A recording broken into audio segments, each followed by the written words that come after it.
तो केंद्रीय गृह मंत्री अमित शाह को सुन रहे थे आप। नित्यानंद राय के समर्थन में चुनावी सभा में वोट अपील करते हुए और क्या क्या काम बिहार में हुआ है, नित्यानंद राय के लगने के बाद उन कामों का विशेष रूप से उल्लेख करते हुए विपक्षी खेमा लगातार सवाल उठाता रहा है कि केंद्र की सरकार ने बिहार के लिए क्या किया है, तो उसका जवाब अमित शाह देते हुए तो एक तरफ चुनाव प्रचार की गहमागहमी और दूसरी तरफ कल होने वाले चुनाव को लेकर तैयारियां हैं। हम आपको कुछ तस्वीरें भी दिखाते हैं और सीधे हम चलेंगे। वरिष्ठ सहयोगी संपादक अशोक मिश्रा हमारे साथ जुड़ रहेंगे, उनसे हम जानेंगे कि ये चुनाव कितना खास है। तीसरे चरण का चुनाव, 2 चरण के चुनाव में काफी दिलचस्प स्थिति बनती दिख रही है। 2 चरणों में जहां बीजेपी बढ़त बनाने का दावा कर रही है, तो वहीं दूसरी तरफ INDI अलायंस, खासतौर पर आरजेडी ये दावा कर रही है कि बीजेपी का मामला गड़बड़ा गया है। अब अगर मामला गड़बड़ाया है तो तीसरे चरण में क्या उसकी भरपाई होगी, या फिर जैसा एनडीए का दावा है कि वो विनिंग पोजीशन में है, तो क्या इस जीत के फासले को और बेहतर किया जाएगा। तैयारियों की तस्वीर हम आपको दिखा रहे हैं। प्रशासनिक अमला अब एक्टिव हो गया है क्योंकि नेताओं के लिए अब प्रचार की अवधि खत्म हो चुकी है। संपादक अशोक मिश्रा के पास चलते हैं और उनसे समझते हैं। अशोक जी, प्रशासनिक अमला अब हरकत में आ गया है, नेता अब मंच से नीचे आ गए हैं, लेकिन जोर शोर से यह कोशिश हो रही होगी कि बढ़त बनाने की जो भी छोटी मोटी गुंजाइश है उसे अमल में लाया जाए।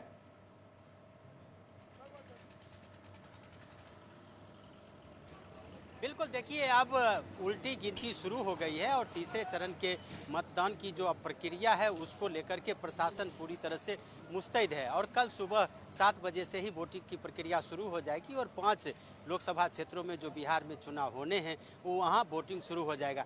सबसे बड़ी बात यह है दीपक कि यह जो 5 लोकसभा क्षेत्र हैं उसमें से 2 सीटें एनडीए गठबंधन में एक बीजेपी के जिम्मे है और एक लोजपा के जिम्मे है, और 3 सीटें जो है वो जदयू के जिम्मे है। और कहीं न कहीं आप ये कह सकते हैं कि यह जो तीसरा चरण है ये एक तरह से एनडीए गठबंधन के लिए काफ़ी महत्वपूर्ण है, चूँकि ये सभी की सभी सीटें उनकी जीती हुई हैं और इसमें मुख्यमंत्री नीतीश कुमार का गृह क्षेत्र भी आता है, उनका संसदीय क्षेत्र भी आता है, जो कभी वो बाढ़ से लोकसभा का चुनाव लड़ा करते थे।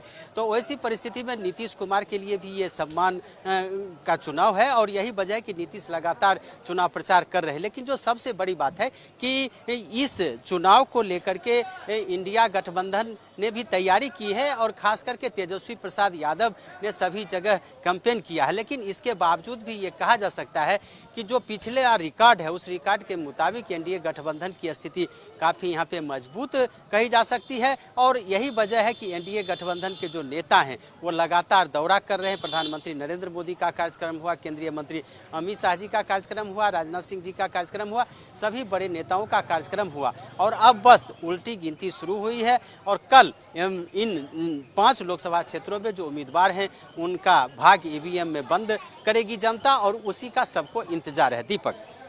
बिल्कुल अशोक जी, प्रशासन ने पूरी तैयारी की है, मुस्तैदी बरती गई है, निष्पक्ष और बिना किसी निर्विघ्न चुनाव प्रक्रिया को संपन्न हो, लेकिन स्वीप कार्यक्रम के जरिए मतदाताओं को जागरूक करने का भी प्रयास होता रहा है, पर वोटिंग प्रतिशत उस स्तर का नहीं देखने को मिल रहा है जिसका अनुमान किया जा रहा है, जिसके लिए कोशिशें की जा रही है। तीसरे चरण को लेकर क्या संभावना देख रहे हैं?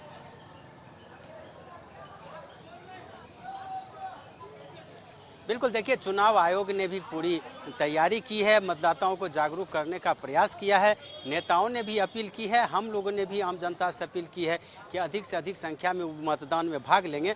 और दीपक, सच कहे तो कल से मौसम का मिजाज भी थोड़ा बदला है, इसलिए हो सकता है कि गर्मी कम होने की वजह से भी मतदाता घर से बाहर निकले और कहीं न कहीं इसका असर दिखेगा।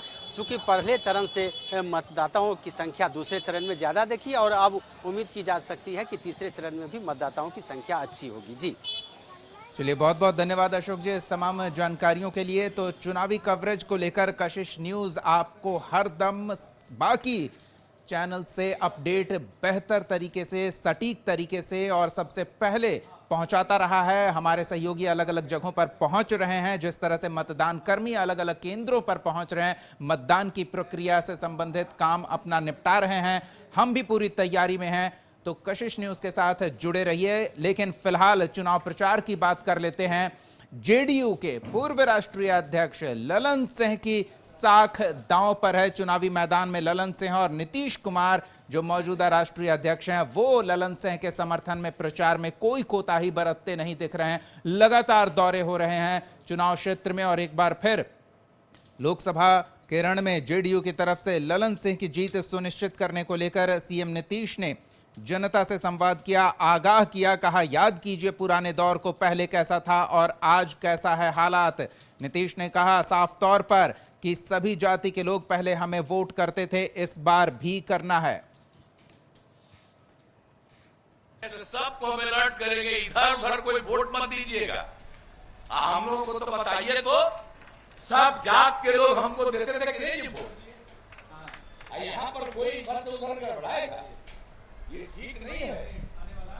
तो इसीलिए याद रखिएगा, सब लोग जो किसी तरह से उम्मीदवार बना दिया, फालतू बात है, एकदम वोट मत दीजिए। ये सब बोगस चीज काम करते रहता है। ऐसा एक छोटा सा ब्रेक, जल्द लौटते हैं।